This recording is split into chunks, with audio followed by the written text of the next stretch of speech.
ابھی ایک کالر ہے ہمارے ساتھ، ان سے بات کرتے ہیں۔ منیر احمد صاحب جرمنی سے، السلام علیکم۔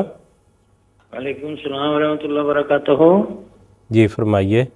میرا سوال یہ ہے کہ میں سفر میں ہوں اور جا رہا ہوں، ادھر جا کے میرا 7 دن کا سٹے ہے، تو نماز تو میری قصر ہوگی، تو نفل میں پڑھ سکتا ہوں یا نماز تہجد پڑھ سکتا ہوں ادھر؟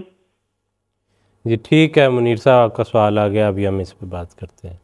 جی زہیر صاحب، سوال آپ نے سن لیا۔ بات یہ ہے کہ وہ تو رخصت ہے، اللہ تعالیٰ نے ہر کام میں سہولت کو مد نظر رکھ کے رخصت ہے، اور اگر وہ وہاں پہ نوافل پڑھنا چاہتے ہیں، نماز قصر کریں گے، نوافل وہ پڑھنا چاہتے ہیں جتنی مرضی پڑھیں، دن کے وقت پڑھنا ہے دن کے وقت نوافل پڑھیں، رات کو تہجد پڑھیں، بالکل کوئی حرج نہیں، اس میں منع نہیں ہے۔ لیکن انہوں نے جو سہولت یہ نہیں کہ اپنے کام چھوڑ کر یا ان کو جس کام کے لیے وہ سفر کر کے جا رہے ہیں وہ اس کام کو نظر انداز کر کے پھر نوافل پڑھتے رہیں، تو پھر وہ سہولت جو ہے وہ اس کا فائدہ کوئی نہیں ہوگا۔ اسلام نے سہولت اسی لیے دی کہ سفر میں مختلف انسان کو صورتیں پیش آتی ہیں، مختلف اور زائد ہوتی ہیں، اس لیے عبادت میں تھوڑی سی سہولت دے دی، لیکن اگر انسان کو میسر ہے، وقت میسر ہے تو پڑھنا چاہیے، کوئی حرج کی بات نہیں۔